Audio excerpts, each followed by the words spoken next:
Olá pessoal, estamos aqui para a nossa terceira ministração da série Vida no Espírito, hoje com o tema Os Dons Espirituais.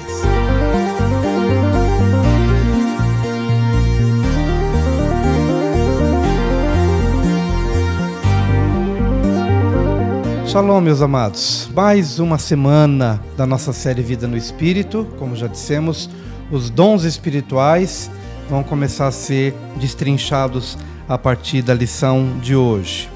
E essa terceira ministração tem por objetivo não entrar mais profundamente nos dons, mas trazer aqui uma fundamentação para essa ministração. Você vai encontrar aqui, tanto você como líder ou você como membro da célula, vai encontrar nessa terceira ministração a relação dos dons espirituais com alguns outros elementos, com algumas outras verdades que nós encontramos no Novo Testamento. Primeira relação está entre os dons e os ministérios. Você vai perceber aqui na ministração de hoje, por exemplo, o texto bíblico de Efésios 4, de 11 a 12, que diz: E ele mesmo deu uns para apóstolos, outros para profetas, e outros para evangelistas, e outros para pastores e doutores ou mestres, querendo o aperfeiçoamento dos santos para a obra do ministério, para a edificação do corpo de Cristo. Bom, esse texto bíblico de Efésios está falando sobre os ofícios. O Senhor Jesus estabeleceu na igreja alguns ofícios. E o que isso tem a ver com os dons? Nós vamos comparar os ofícios como sendo uma profissão e os dons como sendo as ferramentas. Qual que é a relação? Por exemplo, um ofício, vamos dar aqui o exemplo de um médico, que ele se utiliza do estetoscópio, ele se utiliza do termômetro, do bisturi, em cirurgias. São as ferramentas de trabalho de um médico e outras tantas. Já um mecânico, ele tem outro tipo de ferramentas, o alicate, a chave de fenda, martelo, enfim. É uma outra realidade. Dependendo do ofício, ele vai ter um círculo de ferramentas, um grupo de ferramentas ou de instrumentos, de acordo com aquilo que ele faz. O músico vai ter os seus instrumentos, enfim, cada ofício vai ter a sua ferramenta. No caso, nós vamos encontrar aqui em Efésios alguns ofícios: o apóstolo, o evangelista, o profeta, o pastor, o mestre. Vou tomar como exemplo o evangelista como ofício. Dentro dos dons que nós vamos estudar, não hoje é apenas uma introdução, você vai encontrar alguns dons espirituais. Por exemplo, dons de curas. Pegando o ministério do evangelista, é muito mais provável que o evangelista se utilize da ferramenta dons de curas ou operação de milagres, muito mais do que talvez um pastor. O pastor que está no dia a dia, cuidando do seu rebanho. Claro que ele vai ter à disposição dele dons de cura, dons de milagres, mas com muito mais frequência para um pastor o discernimento de espíritos do que propriamente outros dons. Entenda que ninguém é dono de nada, nenhum ofício é dono de um dom espiritual. Mas um ofício, ele vai lidar com um tipo de ferramenta de uma forma que isso esteja relacionado ao que ele desenvolve. A gente vai, não durante a ministração aqui dos dons, a gente não vai falar sobre os ofícios, mas só para você começar a ter o entendimento de que os dons, eles vão fluir na vida de uma pessoa muito relacionado ao ofício que ele exerce. Talvez uma pessoa vá até conhecer o ofício pelo tipo de dom que frequentemente ele vê se manifestando na sua vida. Por exemplo, uma pessoa que percebe com muito mais frequência o dom da profecia se manifestando em sua vida, é possível que, através da ferramenta, ele vá descobrindo o tipo de chamado que ele tem da parte do Senhor. Posso conhecer o meu chamado pelas ferramentas ou pelo chamado que eu tenho, eu vou descobrir quais são as ferramentas ou os dons que vão fluir na minha vida de uma forma um pouco mais intensa. Bom, a lição ela vai trazer alguns exemplos e o objetivo hoje não é aprofundar esse tema, mas é apenas relacionar os ofícios com os dons, os ofícios com as ferramentas, as profissões com as ferramentas e os ofícios com os dons espirituais. Outro paralelo que eu gostaria de tratar aqui está na relação dons e fruto. Dons do Espírito e fruto do Espírito. São duas coisas diferentes. Nós vamos encontrar em 1 Coríntios capítulo 12 a descrição de 9 dons espirituais. E nós vamos encontrar também, numa outra passagem muito clássica da Bíblia, em Gálatas 5, 22, por exemplo, mas o fruto do Espírito é amor, gozo, paz, longanimidade, benignidade, bondade, fé, mansidão, temperança ou domínio próprio. Você vai encontrar aqui 9 gomos de um único fruto, que é o fruto do Espírito Santo. Veja, assim como a gente no primeiro ponto aqui estabeleceu um paralelo entre os dons e os ministérios, também há um paralelo entre dons e fruto. Nesse caso, dizendo que dons espirituais vão por uma linha e fruto do Espírito segue outra linha. São duas coisas diferentes. O fruto do Espírito é o fruto que se desenvolve a partir do momento em que nós nascemos de novo e vamos percebendo as marcas de caráter de Cristo Jesus que vão sendo formadas na nossa vida. E o Espírito Santo, na medida em que ele vai trabalhando dentro de nós, gravando a palavra de Deus no nosso coração e nos levando a um tipo de comportamento que agrade ao Senhor, então esse fruto, que começa como uma semente, ele vai se desenvolvendo e ele vai amadurecendo ao longo da vida cristã. O fruto do Espírito tem a ver com o caráter de Cristo, que vai sendo formado em nós na medida em que vamos crescendo em Deus. Fruto do Espírito, então no singular. Embora que nós tenhamos 9 características deste fruto, amor, alegria, paz, longanimidade, benignidade, bondade, fé, mansidão e domínio próprio, 9 elementos, mas são 9 elementos de um único fruto. Está errado, então, dizer os frutos do Espírito. Por quê? Porque o abacateiro só dará um fruto, que é abacate. A mangueira só dará um fruto, que é a manga. Da mesma forma, o Espírito Santo, em nós, vai produzir um único fruto. Só que este fruto tem os seus gomos, ou tem as suas ramificações, ou as suas vertentes, mas que são vertentes de um único fruto só, que é o que o Espírito Santo produz na nossa vida, no decorrer da nossa vida cristã. Então este fruto, ele amadurece, esse fruto se desenvolve. Qual é a diferença então entre o fruto e os dons? Os dons, eles são dados, mesmo para uma pessoa imatura. Mesmo uma pessoa que ainda não viu esse fruto do Espírito tão amadurecido na sua vida, mas ele pode receber um dom espiritual. E a gente vai encontrar na igreja de Corinto, e é por isso que a gente também está estudando os dons no contexto aí da primeira carta aos Coríntios, como já estudamos também na última estação sobre o amor, que também está lá em 1 Coríntios capítulo 13. Qual é o problema? É que nós encontramos ali os dons espirituais sendo dados a uma igreja ainda imatura, que ainda não tinha em equilíbrio esse fruto do Espírito em sua vida. E é possível, então, nós vermos as duas coisas caminhando juntas, a imaturidade e os dons espirituais. E esse foi o problema que a igreja de Corinto enfrentou.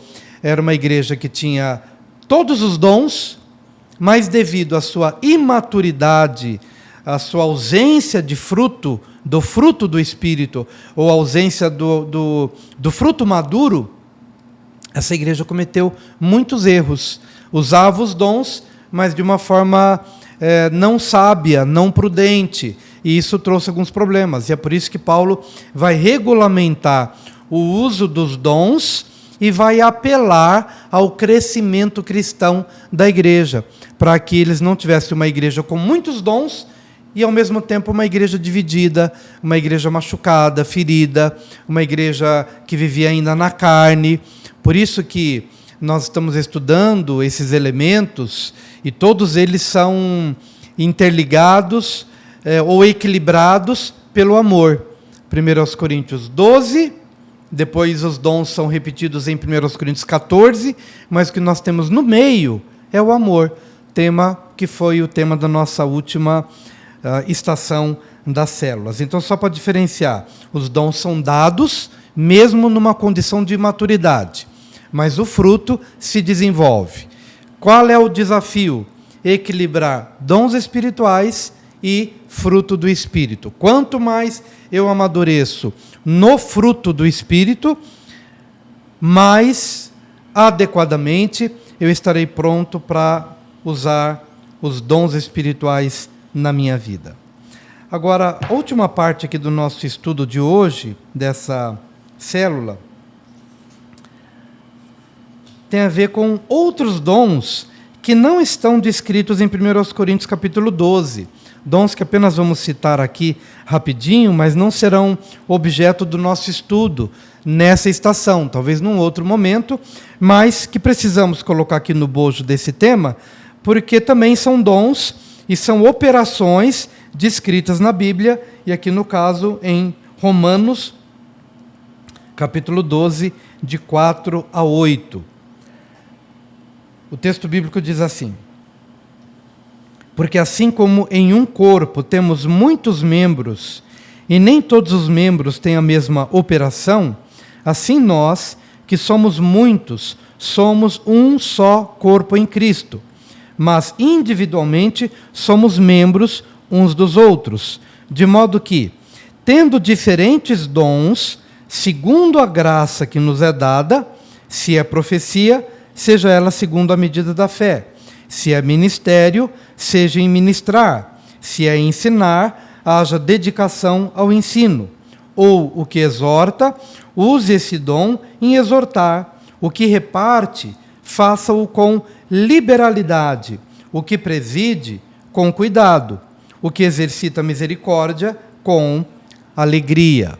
Então nós vamos encontrar aqui em Romanos uma descrição de outros dons que, como eu disse, não serão objeto desse nosso estudo mais aprofundado durante essa estação, mas que merecem uma citação aqui nesse momento introdutório, enquanto estamos falando, ou quando vamos começar a falar sobre os dons lá de 1 Coríntios 12. E aqui Paulo vai citar alguns dons, começando aqui pela profecia. Quanto à profecia, vamos ter um capítulo só sobre a profecia mais lá na frente. Mas aqui no contexto de Romanos, profecia.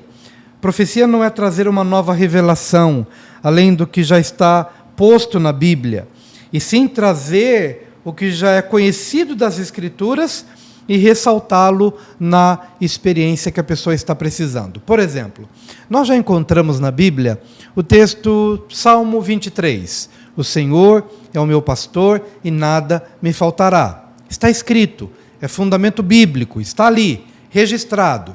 Mas é possível que num determinado momento, alguém na igreja olhe para uma outra pessoa e perceba que aquela pessoa está precisando desse tipo de encorajamento. A pessoa não disse nada para aquele que sentiu o desejo de falar, mas ele sentiu do Espírito algo voltado a essa verdade. O Senhor é o meu pastor e nada me faltará. O Senhor é o teu pastor e nada te faltará. Então é possível que essa pessoa seja um instrumento de Deus para chegar para aquela outra pessoa, seja no individual, ou seja o pastor no púlpito pregando, e ele vai ressaltar uma verdade bíblica, uma verdade das Escrituras, que aquela pessoa está precisando naquele momento específico da vida. Essa é a profecia.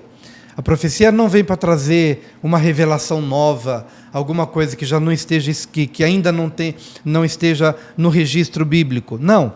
A profecia, ela sempre estará em linha com a palavra de Deus, mas de acordo com o momento específico em que uma pessoa ou uma igreja está experimentando, o momento que aquela pessoa está passando. Quantas vezes ouvimos alguém dizer: puxa, o pastor parece que pregou só para mim. O pastor sabia da realidade daquela pessoa? Não. Mas o Espírito ressaltou uma verdade bíblica e jogou uma semente que serviu para aquela pessoa de consolo, de estímulo ou de direção. E ele entendeu: Deus falou comigo. Mas a linha ou a base sempre será a palavra de Deus. Sobre isso vamos falar no devido momento. Há um outro dom que ele vai citar aqui também, que é ministério, né? O texto bíblico de Romanos 12, de 4 a 8, vai citar ministério. O que é ministrar? Ministrar é servir. Há pessoas no corpo de Cristo que foram dotadas por Deus com a capacidade de servir. Ele não se embaraça, ele não se constrange, ele não fica perguntando muito se pode ou não pode. Ou seja, ele tem um impulso no coração dele de servir, de se colocar à disposição para ajudar, para socorrer e para abençoar alguém. É interessante quando Paulo está aqui escrevendo a igreja lá em Roma, né? E ele está destacando aqui que algumas pessoas terão a inclinação para serem usadas por Deus na área profética, trazendo esse destaque da Bíblia, das Escrituras, para alguma área de necessidade na vida de alguém. Outras, talvez, não tenham esse veio profético, mas tenham um veio prático, de levar um copo d'água, de socorrer, de ajudar, de servir, de colocar uma mesa, de abençoar alguém com aquilo que ele tem. Talvez ele nem considere aquilo um ato espiritual de tão prático que é, mas tudo é espiritual na nossa vida.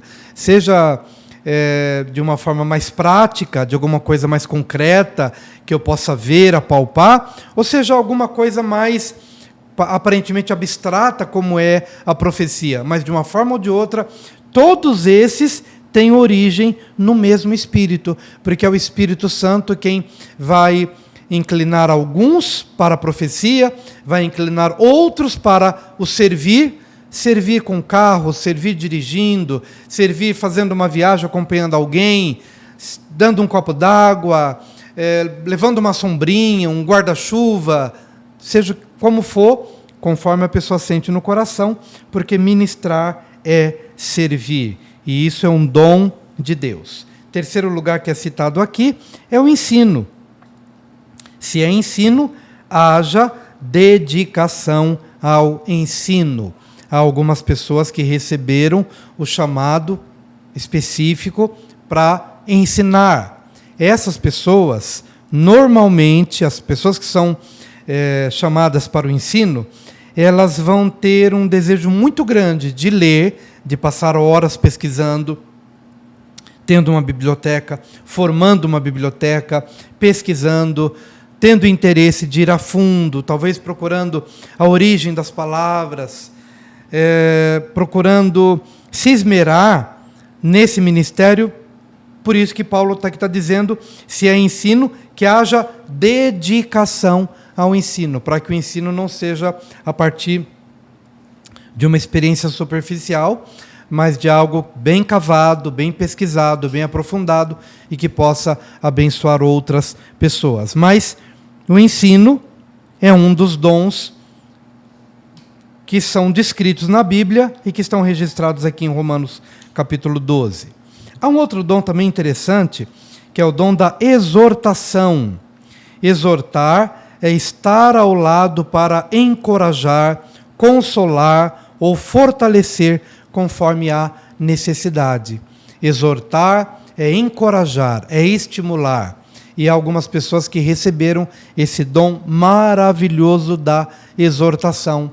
Eles percebem, eles têm discernimento quando há abatimento, quando há desistência, e eles são usados por Deus para estender a mão, para encorajar, para trazer uma mensagem de fé e que ajude a pessoa a se recompor do seu estado de abatimento emocional, espiritual ou mesmo físico. Então, para a exortação, o apóstolo Paulo fala também sobre isso. Ou que exorta, use esse dom em exortar. Use esse dom não em jogar peso sobre as pessoas. Se você tem o dom da exortação, que use esse dom para exortar, para encorajar, para estimular, não para jogar uma carga de peso, de culpa, de medo, mas usar o dom de uma forma adequada para que as pessoas se sintam fortalecidas nos seus desafios de vida. Contribuição. Paulo também está falando sobre isso. Contribuição. Os que repartem ou contribuem devem fazê-lo com liberalidade. Interessante que foi escrito aqui. Geralmente Deus dota algumas pessoas com recursos financeiros suficientes para apoiar iniciativas que ajudam as pessoas. São pessoas que têm dinheiro, mas que não são dominadas pelo dinheiro. Antes, consideram-se felizes pelo privilégio de servir ao mundo com os seus recursos. A questão também da riqueza, ou de ter bens, de ter dinheiro. Na medida em que a pessoa entende que isto também é um dom de Deus e que Deus dotou essa pessoa com essa capacidade para ter recursos, o reino de Deus certamente vai se utilizar de pessoas que têm recursos, mas que não são dominados pelos recursos, não são dominados pelo dinheiro, mas colocam seu dinheiro com sabedoria, com equilíbrio, a favor de quem precisa e a favor do reino de Deus. Então é muito importante também que as pessoas vão se identificando com esses chamados, porque a contribuição também faz parte de um ministério preciosíssimo no reino de Deus. E já partindo quase aqui para o final, nós vamos para a presidência. Presidir é liderar, e liderar é exercer influência. Quem lidera deve fazê-lo com zelo e cuidado, e é por isso que o texto bíblico fala sobre isso. O que preside, com cuidado. O que exerce liderança, com muito zelo. Por quê? Porque há um grupo de pessoas seguindo atrás desse modelo. O líder é alguém que influencia e alguém que aponta um caminho. Por isso Paulo está dizendo, o que preside ou o que lidera, faça isso com zelo, faça isso com cuidado, para que a sua liderança possa levar para o bem e não para o mal. Em último lugar, misericórdia. Misericórdia é jogar o coração na miséria do outro. Misericórdia é jogar o coração, é colocar o coração na dor do outro, na miséria do outro. É a miséria do coração. Essa palavra tem a ver justamente, misericórdia.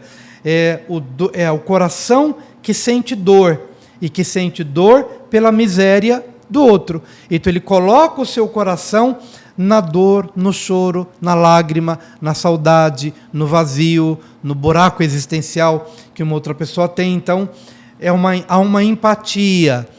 E essa empatia também é um dom dado por Deus. Misericórdia.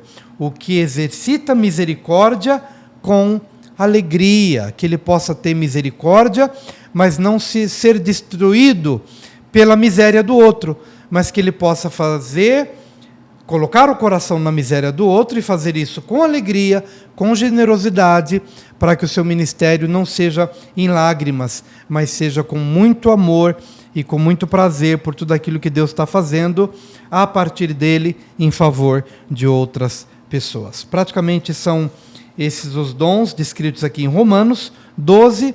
Falamos aqui muito rapidamente, mas não podia deixar de registrar esses dons outros citados, porque você já vai se identificando com estes dons também. E a última parte são os dons deste material, que não estão aqui nesse capítulo, mas que vão ser ministrados a partir da próxima semana, começando pela palavra de sabedoria. Então eu te espero aqui na próxima semana, desejando a você aqui uma célula muito abençoada, um tempo muito rico de compartilhamento, de testemunhos, de interação, e eu tenho certeza que vai ser um tempo assim maravilhoso, provido por Deus para cada um de nós. Deus abençoe, um abraço forte, shalom de Deus para a sua vida.